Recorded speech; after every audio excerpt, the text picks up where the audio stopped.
Okay, thank you. Well, I guess we're halfway through the lectures, so it's time to switch over to G functions rather than E functions.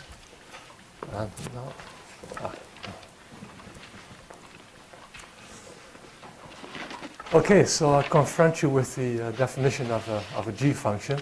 Well, if you've seen the definition of an E function, you'll find out that there's hardly any difference. The only difference with E functions and G functions is that here a k factorial is missing. Otherwise, everything's the same. So this is an easy copy and paste for this slide. So basically, so what is a G function? Actually, it's the word G refers to geometric. And so if we would have ones in that place, we would have simply have the geometric series, hence the name G function. Now, those AKs, they are variable coefficients, depending on k, of course. However, they should satisfy several conditions. First condition is that this power series satisfies, again, a linear differential equation with a rational function coefficients. Secondly, well, it's the same story as with E functions. The sizes of the AKs should be exponentially bounded, as well as the common denominators of A0 up to AK. They should also be bounded exponentially in K. That's all there is to it. And, well, of course, E functions had an infinite radius of convergence because of the K factorial. So these were entire functions. G functions, and that's an important difference, have a finite but positive radius of convergence. So their range of interest, the values that we're going to substitute, of course, belong to the disk of convergence. Let me start by giving you a number of examples to see what their interest is, because it turns out that many functions that we consider interesting belong to the class of G functions. Let's start with the first class. Those are algebraic functions. Any function which is algebraic over q bar z, if you expand it in some power series around some algebraic point, this will be G function. Actually, the coefficients of an expansion of an algebraic function are integers, well, basically S integers. So it basically says they're almost integers, except for a finite set of primes, which is exceptional and which may occur in the denominator. And for the rest, with respect to the other primes, you have integer coefficients. And that's a theorem called Eisenstein's theorem. And the proof is not, well, you can write down very nice proofs for it, but I won't do it here. Second class of examples is, again, the class of hypergeometric functions. And as you recall, what I'm doing, this is one example of the Gauss hypergeometric function, which satisfies a second order linear differential equation. And there are three parameters involved, alpha, beta, and gamma, which have to be assumed to be in Q. And that's also an example of a G function. Of course, you can generalize this, and we know now how to generalize hypergeometric functions, because with the E function examples, I showed you this general class. You can, of course, increase the numbers of parameters up and below, as long as up you have one more parameter than below, then it stays a G function. Well, that's an exercise to show that. Next in line, well, actually, these are the polylogarithms. Polylogarithms have coefficients 1 over n to the k. If you would have had 1 over a, you would, of course, have the power series expansion of the logarithm of 1 minus z. But if you put n to the k there, you get the polylogarithm. And the polylogarithms are interesting in the sense that their values at the point 1 are basically the values of the zeta function at the integer points. So, as you see, if you want to talk about irrationality or transcendence of values of G functions, you already get some very interesting numbers. Well, many people find it interesting numbers, namely the zeta values at the integer points. Okay. Here's another class, well, another example. Power series given by with these coefficients, and the coefficients are 1, 3, 19, etc. And those are the so-called a priori numbers, which Roger a priori used in his famous irrationality proof of zeta 2.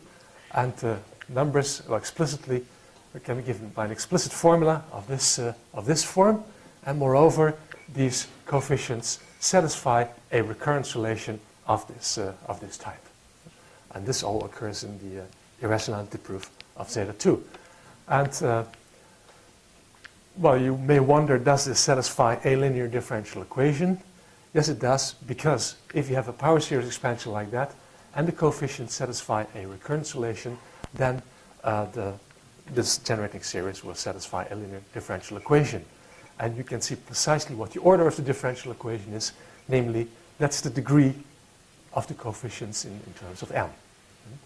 And you all know that if you plug in a power series expansion into a differential equation, then this will give you recurrence relations for the coefficients, and this is then one example of it. Well, now that you have this example here, I would like to point out one thing which will become important for the next lecture. Namely, that's the following remark. If I would have started with, would have given you a recurrence like this, just like that, without telling you about the background, and give you two initial values, namely 1 and 3, then you probably would have never believed that this would have an integer solution. If you keep on going with the recurrence, well, I don't know what you, I guess if you think about it, you wouldn't believe that it gives an integer solution. Because as you go along with this recurrence, at every step, you have to divide by n plus 1 squared, which potentially gives you a denominator which is n factorial squared. Right? That's a pretty big number. In spite of that, turns out that at every step, it turns out that the thing you find here is divisible by n plus 1 squared, which is a small miracle, and you end up with a new integral term, and you keep on going, and this always works. So it's a bit surprising, and well, this is something that will come back in other in discussion next time as well. Okay, here's a very general type of example, and well, the geometers here may object strongly against this, but it's just an informal description of what you can do.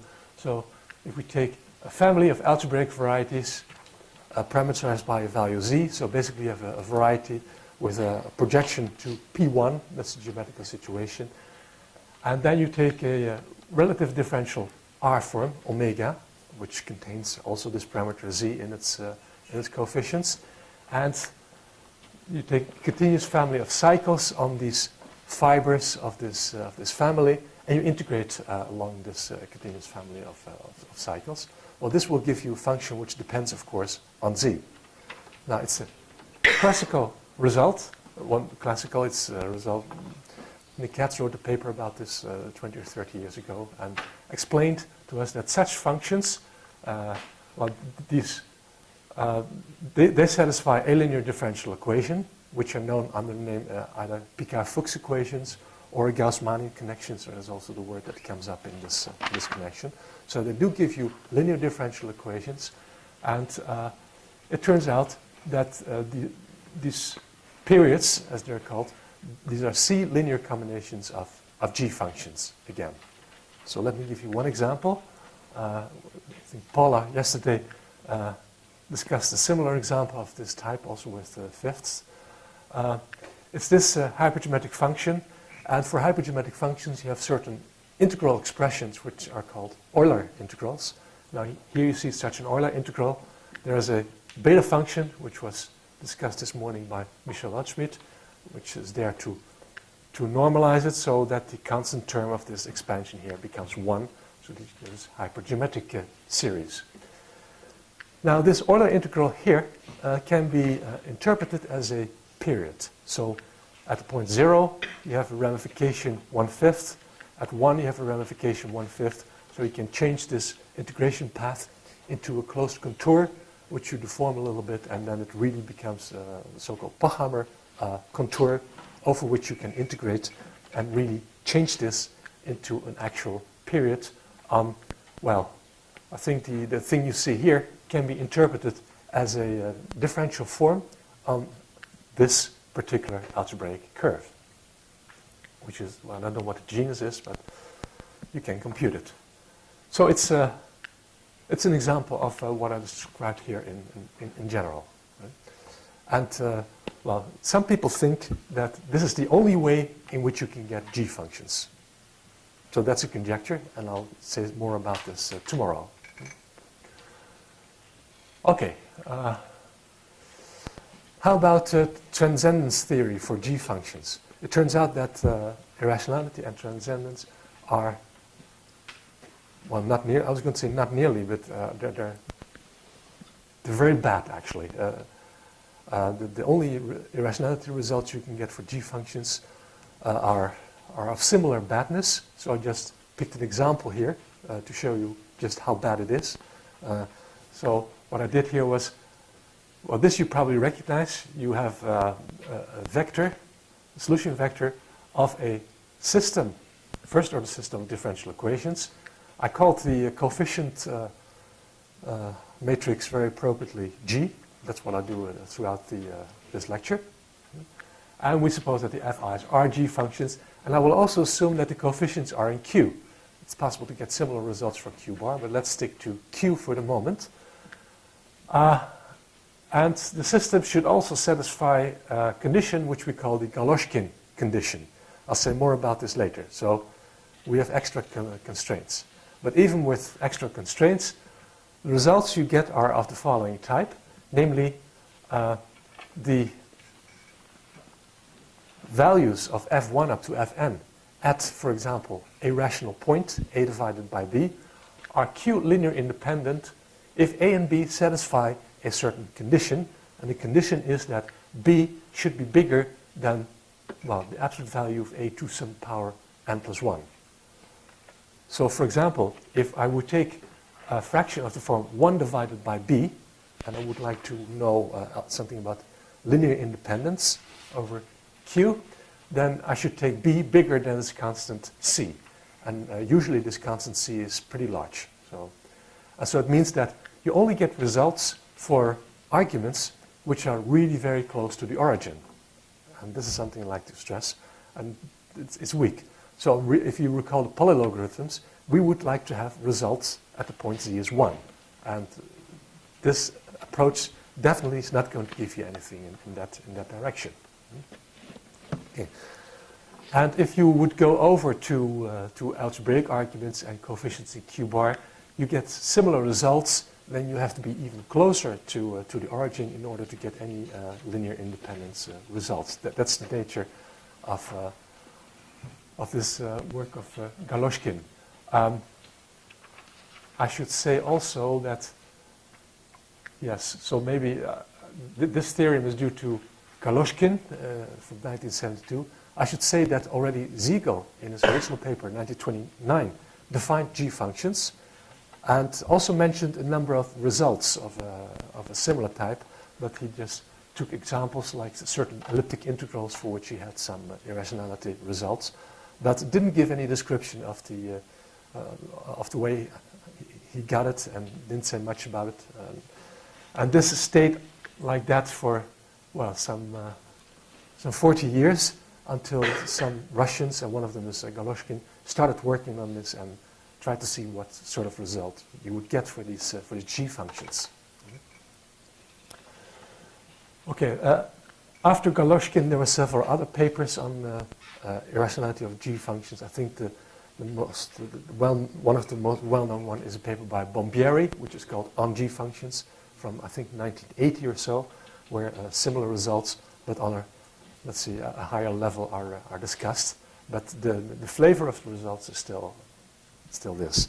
Bombieri replaced the Galoshkin condition by another condition on p-adic radii of convergence of the system. But, well, it's equivalent, and yes, you would like to have a more essential step forward. Anyway, on the next slide, I think I have some other examples, namely to contrast a little bit the situation with G functions and E functions. For example, if you look at those two hypergeometric functions, it's known that the algebraic points at which the functions assume algebraic values lies dense in the unit disk. The unit disk is the region of convergence of these hypergeometric series. So this is very different from E functions. You have a dense set of points where you have algebraic values. The functions themselves are, of course, transcendental over the rational functions. So, and just for fun, this is theorem of Wolfart from '88, and just for fun, Jürgen and I, we computed a number of values. Here are 2 of them, and so we tried to look for rational arguments which would give you an algebraic value to contrast it a little bit with the Galushkin theorem that I just mentioned. And now you see what happens, that the points where you do get algebraic values, well, they lie very far from the origin, and, well, that opportunity is taken by these functions to assume algebraic values, it seems. Here are 2 examples. They're very close to the boundary of the disk of convergence. And it's possible. Are those smallest height examples? Sorry? Are those rational smallest height or? Yes. Yeah. Yes. Well, we didn't really prove it, but well, we looked for them, and these were the smallest we could get, but we didn't show it was the smallest. But my guess would be yes. By the way, the arguments where algebraic values are assumed are related to the Cn values of the modular J invariant, and Paula will probably say more about this in her lectures. Okay, how about this Galushkin condition? I should say something about that. I'd rather not, but it's there in the theorem. And how does this go? Well, we start with this system, and it's possible to express the s derivative of y in terms of y by using iterated differentiation. So, for example, you take this equation, differentiate, and that'll give you the second derivative on the left-hand side and something with the first order derivative on the right-hand side, and you use the system of equations again to get rid of this first order derivative and to get to y, and that would give you then y double prime is g2 of y, and I like to divide by 2 factorial as well. And then you repeat that, and so inductively you see that you get that the s derivative of a solution can be expressed as a matrix times the original solution, and this gs is then a matrix with rational function coefficients, and they get gradually more complicated, of course. Now the thing is that in order for Siegel's method to work, you need a condition on this gs. What is, well, brace yourselves, I would say. This is kind of result the kind of condition you get. Let's go over it a little bit slow. So Tz, as usual, is the common denominator of the entries of G. And as you start differentiating, then the order of the pole orders increase. So I guess if this contains t to the power inverse t at t inverse 1, then Gs is going to have t to the minus s as a polar contribution. So you can see that if you multiply this Gs with this denominator to the power s, then the entries are polynomials again. Okay. Now these polynomials have algebraic coefficients, and we're going to be interested in the heights, or the maybe I should say the denominators of those coefficients. And what we'll do is we take all the m's for m is 1 up to s. We take all the coefficients which are inside each of those matrices. There are many polynomials, of course, and we denote the common denominator of all those polynomials by qs. Right? And now the Galushkin condition says that you would like these qs's to be exponentially bounded. And that's really a condition. And just to get an idea, the point is with this iteration here, I insisted on dividing by s factorial. So, and if you divide something by s factorial, then it looks a bit similar as with this recurrence that I just described. If you divide by s factorial, then, well, you have to wait and see whether you will get something whose denominators is exponentially bounded. So this is really a strong condition. Okay, so maybe I could summarize Galushkin's condition by saying that these GS's are arithmetically well behaved. And then I guess they're all happy. I should perhaps also point out why this Galushkin condition is necessary. It's not something that comes out of the blue. So I have an explanation here. Remember, in the first lecture, I more or less gave an explanation of how to proved how Siegel's method worked, and it consisted in constructing a homogeneous linear approximation of the functions f1 up to fn, and you wanted this linear form to have a very high vanishing order at the origin. So I think this was literally in the first lecture. So the polynomials have all degrees less or equal than big M, and you want this vanishing order, and according to linear algebra, this is always possible. And you have this epsilon, which allows you to give a bound for the coefficients, a decent bound for the coefficients pi. In vector notation, it looks like this. And we also, as I explained, we also needed the derivatives of this linear form. So here are the derivatives. And I divided this by n factorial for a particular reason, which I'll explain in a moment. And those we needed. And if we expand them, if you take the nth derivative of this dot product, then according to the, let's see, usual Leibniz rule for product rule for differentiation, you get this. And then the s derivative of f, well, of course, that's given by gs of f. And I have to borrow this s factorial here to give this gs together. And so what you're left with is 1 over this times this polynomial. Okay? So the derivatives of this linear form look like, have this shape. And now the point is that you would like to plug in z is alpha, if you're interested in point alpha, and you want, so therefore you get the f alphas, so you cook up extra linear forms in f alphas. However, the coefficients, there you also plug in as alpha, they will give you coefficients, but you want those coefficients to be well behaved. And now the big point is that if you have a polynomial and you differentiate a number of a polynomial with integral coefficients, you differentiate n times and you divide by n factorial, the result will still have integral coefficients, as you very well know, I think. And so this is what happens here too. So if p has integral coefficients, this will also have integral coefficients. That's good, because if you plug in z as alpha, then this number here will not have too bad denominators. Okay? Now the potential danger is in this gs, because there you would also like the coefficients to have, well, exponentially bounded growth.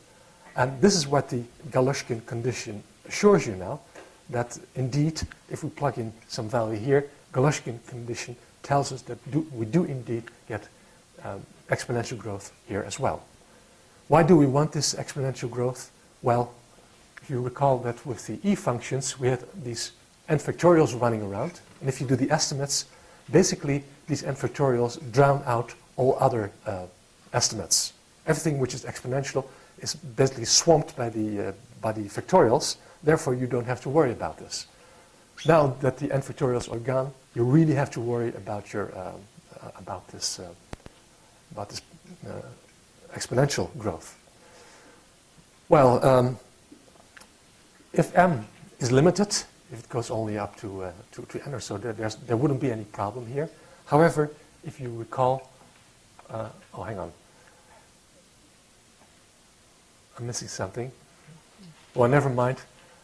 Maybe you don't recall it, but actually, in order to make the method work, we needed m going up to a sizable number, namely epsilon times this big M, which is pretty large. And for all of them, you would like to have this exponential growth. So that's where the problem is. And that's where you need Galushkin's condition. Okay. Yeah, it's really missing. But it's okay. To show you that Galushkin's condition is quite strong, I'd like to point out that if you have an n by n system satisfy the Galushkin condition, and then at every point, even the non-zero points, if you write down a basis of solutions, it's possible to write down a basis of solution which consists entirely of g-function solutions. So it's a kind of a disease which spreads. So if you have g-function property at the origin plus Galushkin, it means that everywhere you have these g-function solutions. So I also wrote down sort of a proof, but well, let's forget about that. Okay, I'd like to go over to the important part of this lecture, and that's a result from 1984, where Chudnovsky also wrote a paper on irrationality of G functions, but he flatly stated that he didn't need Koloshkin's condition, which is quite spectacular and quite surprising, but he could do without. And actually, he had a very nice trick, which I'll describe in a moment, but this trick also enabled him to make the following statement, namely that if you have a solution vector of a G function of a first order system, and well, you have to make a small assumption, namely that they're linearly independent over the rational functions, then the Koloshkin condition is automatically satisfied. So you don't need any, well, checking the Koloshkin condition is a lot of work. It turns out you don't have to do that. It's automatically fulfilled. So in particular, it means that if you have a system with at the origin a G function solution, then if you solve the system around any point, you get G functions there as well. So it's sort of an interesting situation. Well, I wonder what's going to happen. Okay, so it's a very interesting idea, and it's a simple idea, but it's also quite brilliant and efficient. The idea of Chudnovsky was that instead of working with these homogeneous approximations, he would go back to the old Hermite idea, as explained by Michel Weltschmidt, by constructing these approximations of type 1. Namely, you start to approximate the fi's individually by rational functions with having the same denominator. In other words, you take q times fi, and you subtract a suitable polynomial, and you see to it that it vanishes of an order which is slightly bigger than this big M. Right? And on the basis of linear algebra, if you count the number of unknown coefficients of the q and the p's, count these order restrictions, it turns out that linear algebra will give you a solution. And this epsilon is there to see to it that you get decent bounds on the coefficients. Here's the vector notation, which I find very convenient. And as Michel remarked a number of times, it suffices to have q only. If you know q, then automatically you have the pi's. Why is that? Well, if you multiply q with the fi's, then you look at the first n terms, and those are precisely the coefficients of the pi's, simply because the remainder term starts working only at a higher level, beyond z to the n. Right? So you can read off the coefficients of pi from these products. And that's a very important remark. And that's basically the trick of Chudnovsky, which made the whole thing work. So let's do this vector notation. And what we do now is we differentiate. So we take the derivative of this approximation. And of course, well, this is just a rule the product rule for differentiation, except that we're now going to replace f prime by gf because it's the solution of the system. Okay? That's what I'll do in the next slide. So here it is. After differentiation, you get this here. And dp is my notation for the derivative, because I'm going to need it more generally in a moment. Right? Now, I like this. I don't like this. So what I do is I just take, if you recall, I just take this, apply g to it. That'll give me this thing, and I subtract. So, okay, so subtract g times the original form, and you get this. Okay. Well, what is the smart thing about this? You can repeat it. And you can repeat it s times to get something like this. Okay. So now you have the interesting thing. If you have q is the denominator of a simultaneous type 1 approximation, then the derivatives of q serve as a, well, kind of type 1 approximations for, well, which are different again. And now comes Chudnovsky's observation concerning the arithmetic nature of these polynomials. As I said, if q, for example, has integral coefficients, then this is going to have integral coefficients as well. So you know very well what the arithmetic nature of the derivatives of q is. Therefore, you know very well what the arithmetic nature of this product is going to be. And then you can read off the arithmetic nature, or the well-behavedness, I should say, of these expressions And usually, expressions like that, if they come up, are a big pain. I mean, if you differentiate and subtract a matrix times a vector, then things will become completely uncontrollable. So there's nothing you can do with it. However, because of this trick, where Chudnovsky relates this vector with the Q here, he's able to state something about the arithmetic nature of these elements. That's basically the innovation, and it works amazingly well. The point is now to use these polynomials here to extract information about the original GS's. So those are the iterated coefficient matrices. I guess it's on the next slide. There's a lemma. It's an exercise. I'm not going to prove it. But the thing is that GS is related with these things using this formula. And you can, well, I wouldn't say easily, but you can prove it using induction on S. Right? And so you see now, if this is well behaved, well, you see these expressions come up here as well. This divided by n factorial. And we know that if you differentiate something well behaved a number of times and divide by this number factorial, it will still be well behaved. And therefore, GS is well behaved. And you have to, of course, use different choices. This works for any choice of P. And you have to do it for different choices of P. And so the information here gives you information about GS. There's still some work involved, but anyway, it's the principle of the proof. And it works amazingly well. Okay, so now that we know it, we can proceed. There are a number of other interesting things to be said.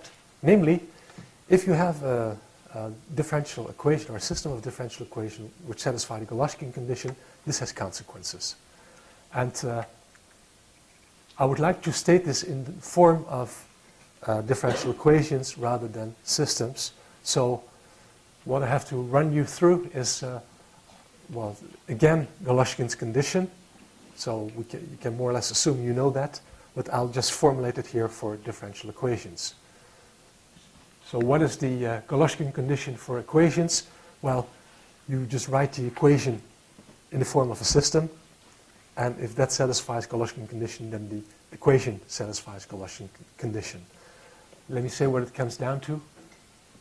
So this is a general differential equation, and you can take derivatives and then multiply it out by the denominator that might pop up, and then these are going to be polynomials. That's something you can do by induction. So basically you express the nth derivative again in the original and first derivatives of y, and you get increasingly complicated coefficients. And now you would like that these coefficients divided by n factorial are well behaved. So their denominators have at most exponential growth. Right? And it's almost the same as what we did with the system, so it basically comes down to the same thing, but I'll just reformulate it here. So as I said, you express the nth derivative in terms of those, and you want the coefficients of that expression to be well behaved. That's all there is to it, more or less. Okay, so then Chudnovsky's theorem now comes down to the fact that if you have a g function and you let Ly be its minimal differential equation, remember that the derivative should be independent, minimal differential equation, then this differential equation satisfies Goloskin's condition. So even if the rest was quite technical and complicated, I think this is the thing to remember. And if you forget everything else, then you should know this. Okay, that's why I put it on one slide, because now we get the next slide. I said this Goloskin condition for differential equation has a number of very interesting ramifications. And so in order to describe them, I have to say a few more things about a small intermezzo. This is on differential equations once more. So I have to say something about singular points of differential equations. We have seen regular points, we've seen apparent singularities.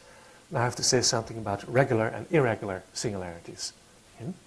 So let's look at the differential equation like that, and assume the coefficients are polynomial, and you can see the singularities as being the zeros of Pn. Now let us suppose that 0 is a 0 of Pn, and therefore 0 is now a singularity of this singular point of this differential equation. Now there singular points come in different flavors. You have regular and irregular singularities, and what I'd like to do is describe regular singularities for you. The point is, if z is 0 is a singularity, usually around 0 you don't have a basis of holomorphic solutions. Doesn't happen. People who are aware of Frobenius' method of solving a differential equation probably know this. If you don't know that, well, you can believe me. So there's not necessarily a basis of holomorphic solutions, but you do have solutions, of course, around 0. Now the point is, if those solutions are, if the growth of these solutions is less than something like 1 over to some power of z, then you say that we're dealing with a regular singularity. If the growth of the functions is more than pole-like behavior, we say we're dealing with an irregular singularity. Okay? Now the point is, it's very easy to recognize a regular singularity, and I'll give you a criterion for regular singularities because that's basically the only thing we're going to be using. The point z is 0 is regular. Of course, then we don't have to worry about anything, or a regular singular point if and only if. Well, you have to look at the pole orders of these ratios. So what it basically says is that if Pn has a certain has at 0 of order, some order, then the vanishing order at 0 of this one should be at least 1 lower. The vanishing order of the next one should be at least 2 lower. So that means the 0 orders at 0 of Pn minus 1 should be a decreasing, well, not decreasing, yes, in a way it should be below a certain decreasing sequence, right? And that's what this says. Okay, that's how you can check whether you have a regular singularity or not. So it's a very silly algorithm. Anyone can do it. Given a linear differential equation, you just look at the vanishing orders of the coefficients at some point, and you can decide, well, this is a regular singularity or not. No problem there. There's an alternative formulation which you may find even easier. Namely, you can also take out all the factors z, and a regular point means that you can write your differential equation in this form. Well, maybe you have to multiply with a certain power of z in order to get z to the end there. But once you've done that, you can rewrite it in this way, where the qi's are polynomials, and qn0 is non-vanishing. And if you can write it in this way, well, then z is 0 is a regular singularity. So, for example, if you look at the differential equation of the hypergeometric equation, you find that z is 0 is indeed a regular singularity. Okay, I discussed now only regular singularity at 0. Of course, you can look at any other point and do a similar analysis. And so that's what I do here. Take a differential equation, take any other point. We may even take infinity.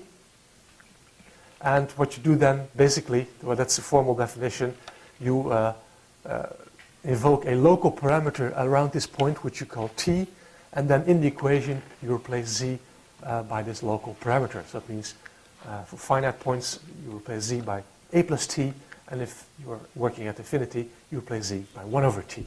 Okay? And then you get a new differential equation in terms of t. Okay?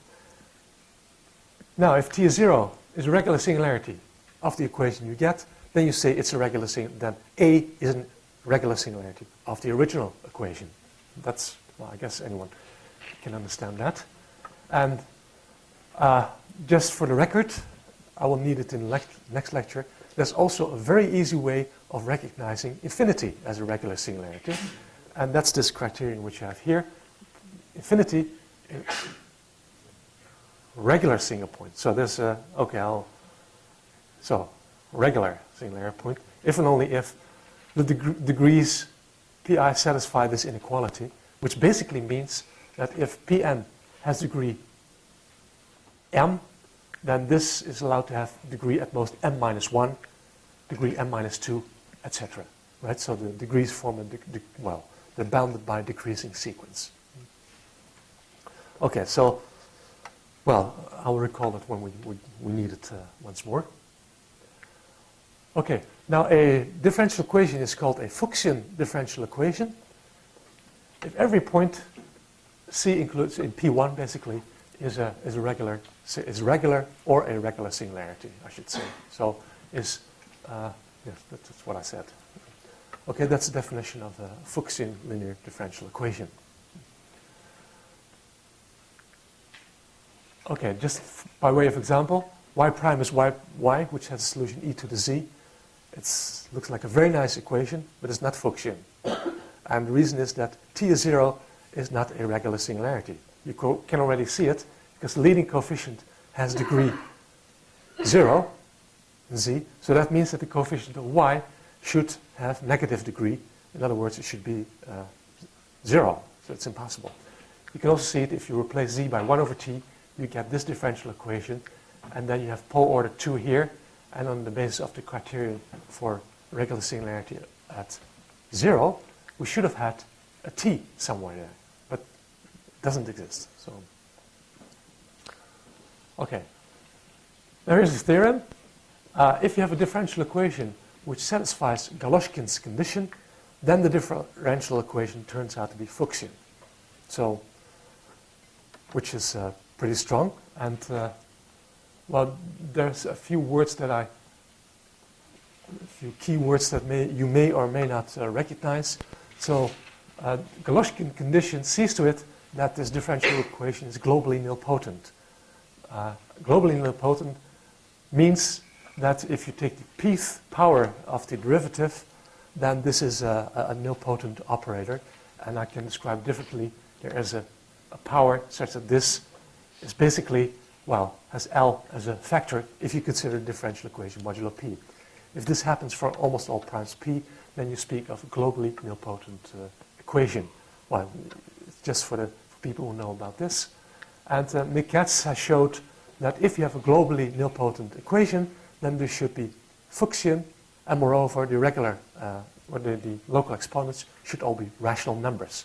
That's an additional result. I didn't mention it here, but I could have, but I just dropped it.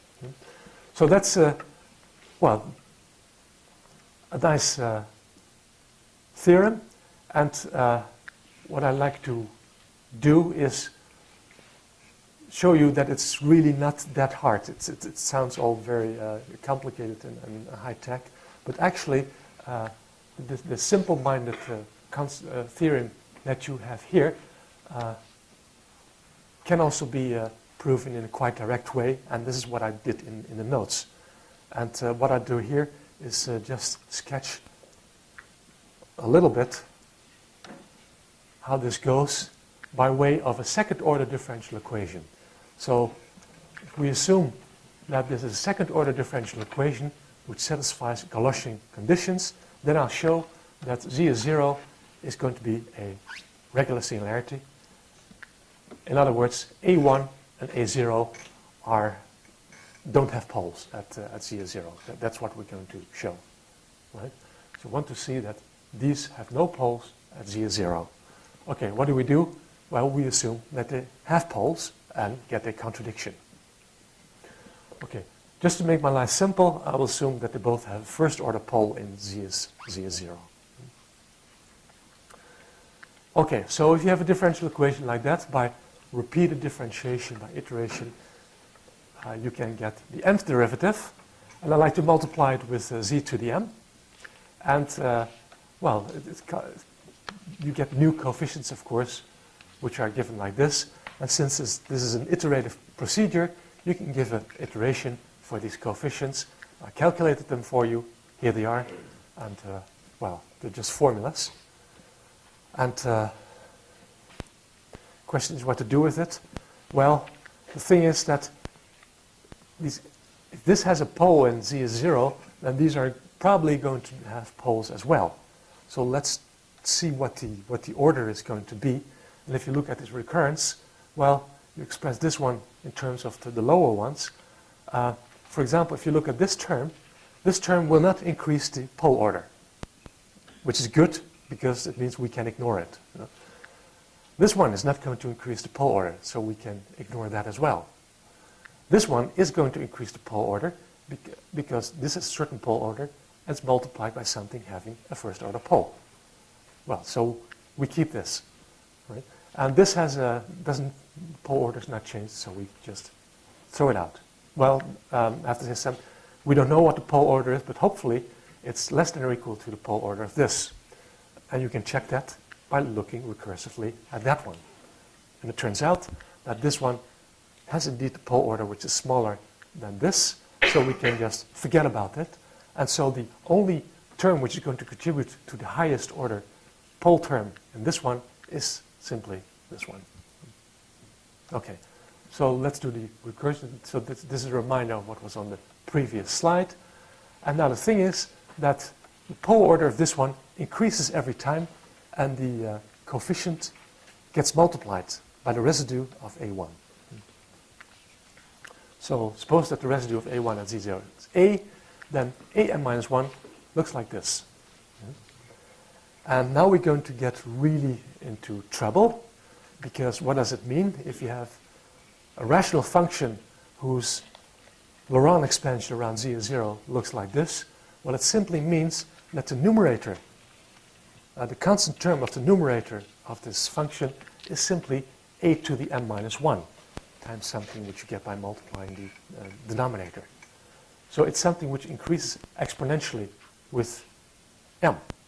However, the Galoshkin condition says that you want this thing divided by n factorial to have denominators which grow at most exponentially.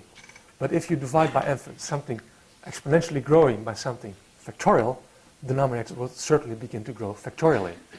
And that's a contradiction. And therefore, you cannot satisfy the Galoshkin condition, and therefore, you cannot have a pole in these two things. Right? And so the whole key of the proof basically is that since we have poles in A1 and A0, in the iteration procedure, you're able to keep track of them. And if you don't have poles, it's impossible to keep track of the coefficients, because you cannot check out all the things that I just checked out. Okay, well, this is more or less a sketch. In the notes you find the full proof, but the principle is exactly the same. So you see, it's not really high tech. It's just doing a recursion and get the conclusion. Okay, so as I said, Chudovsky theorem and what did we say during the whole lecture? What was the message that I would like to remember? First of all, if you have a g function and you have Ly0 as a minimal differential equation, then this satisfies Galoshkin's condition, that we can forget about Galoshkin's condition because we know that if we have a linear differential equation, a minimal differential equation for a g function, then this equation should be a Fuchsian equation. That's basically the message. And that's the thing that we're going to use next time to prove Andre's theorem. Okay, so I'd like to end here.